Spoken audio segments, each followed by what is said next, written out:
Salut, je suis en train de semer les carottes. Je fais 5 rangées dans mon 30 pouces à peu près.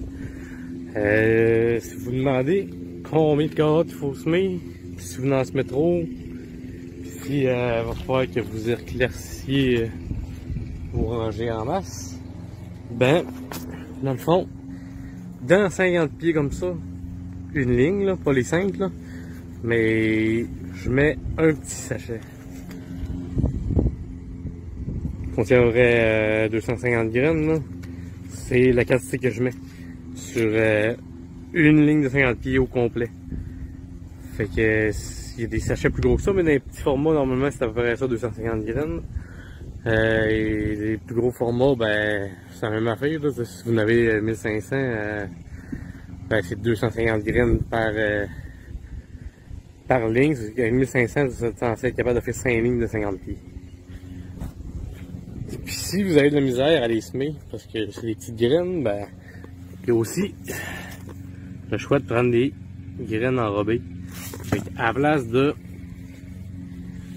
en mettre trop, puis perdre du temps à enlever une pouce sur 3, une pouce sur 2, deux pouces sur 3, 2 pouces sur 3, ben, prenez des graines comme ça. Ça se prend super bien, se plante super bien, puis on les voit super bien pour les planter. Fait que très facile, c'est de l'argile qui est autour, ça va prendre l'humidité, ça va encore mieux germer. Fait que ça c'est si vous avez de la difficulté. Puis on essaie de semer le moins rapproché possible parce que sinon ça nous donne une job de plus d'enlever des plants. Fait que c'est ça. Salut! Salut! Après-midi j'ai planté les choux. Fait que j'ai planté ça aux 24 pouces. Il me restait un petit peu d'oignons, je les ai mis là-bas. Puis après ça, j'ai planté des affaires un peu dans la même famille. J'ai planté dans le fond des rutabagas, des navets. Puis j'ai planté des choux raves dans le bout de là-bas. Parce qu'il me restait de la place. Puis vu que ça va être sous filet, ben ça va les protéger en même temps. Mes oignons, la même chose. Les autres sont déjà sous filet, mais les autres qui me restaient, ben, ils vont être avec les choux.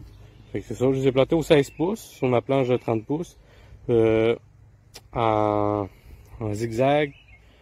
Parce que je trouvais que si on mettait un à côté de l'autre directement, ça lui laisse un peu moins de place. Fait qu'en zigzag, ça prend moins de place sur la planche, mais ça lui laisse un peu plus de place. Fait que, il me reste à mettre les filets sur les arceaux, puis la planche est faite pour cette année. Salut! Salut!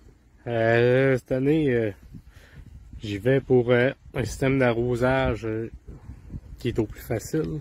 Vraiment, j'en aurai besoin juste dans une grosse période où c'est sec, ou au début quand je fais les semis, ou que ça reste humide, parce que ma terre est argileuse, puis l'eau reste quand même très bien en terre. Fait que je suis allé avec de quoi de très basique, qui coûte vraiment pas cher. Puis on va y aller avec ça pour la première année. Vous reconnaissez ça? 5 piastres chaque. J'en ai 2. Petit poteau en T, en PVC, taille rap. Un boyau entre les deux. Fait que 5 piastres chaque, boyau 12 piastres. Ça c'est 9 piastres chaque. Fait que 10, 30, 40 piastres pour mon système d'arrosage. Normalement, un est capable de couvrir mon jardin au complet. C'est 85 pieds de long que ça projette. Fait que c'est quand même assez grand, sauf que j'en ai 2. Parce que à terre au pied, probablement que ça arrosera pas. Fait que l'autre va arroser au pied de l'autre. Fait que c'est quelque chose qui est vraiment pas cher. Puis si j'ai vraiment pas besoin d'arrosage à cause de mon sol, ben ça va peut-être devenir un système qui va rester là juste quand je vais faire semer les graines pour que ça germe. Puis après ça on l'utilise plus de l'été, sauf 2-3 fois quand c'est vraiment des sécheresses. Fait que on essaie ça pour cette année. Sinon ben ça va si ça fait pas, ben je vais mettre des gouttes à gouttes à grandeur. On va voir ce que ça donne.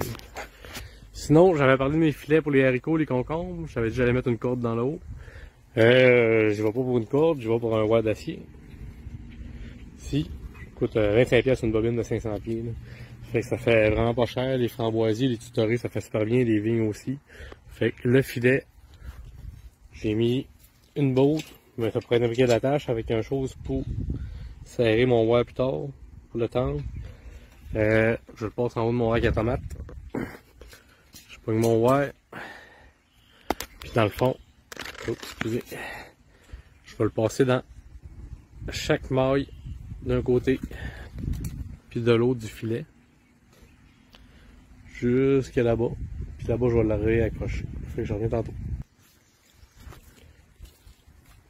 Bon, ben, dans le fond, ça donne ça. On fait une boucle avec la wire. On vient la reporter dans la petite chose ici. On la pince avec des pinces. Après ça, on peut venir ajuster avec ça pour mettre de la tension.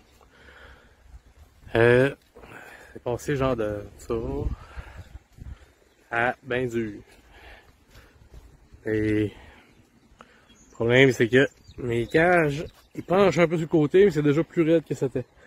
Fait que, tu sais, si, mettons, je veux faire en sorte que ça soit plus solide, faut que je me mette un ancrage sur le garage, puis je viens de chercher ma cage pour la tirer de même vers le garage. La même chose de l'autre côté, mais vu que j'ai pas de garage, je mettrais un poteau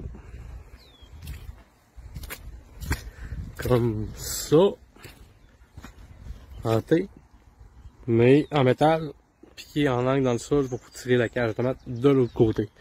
Fait que ça mettrait encore plus de raide. On va l'essayer comme ça, puis après ça, si ça fait pas, on va venir tirer sur nos cages de tomates de chaque côté pour le temps de plus. Mais tu sais, c'est des haricots là, c'est pas tant pesant, c'était juste pour pas que le centre soit bien rendu à terre là. Ça peut descendre un peu là, mais on va voir ce que ça donne. Fait que je vais faire la même chose pour mes concombres. Puis ça devrait être quand même assez solide.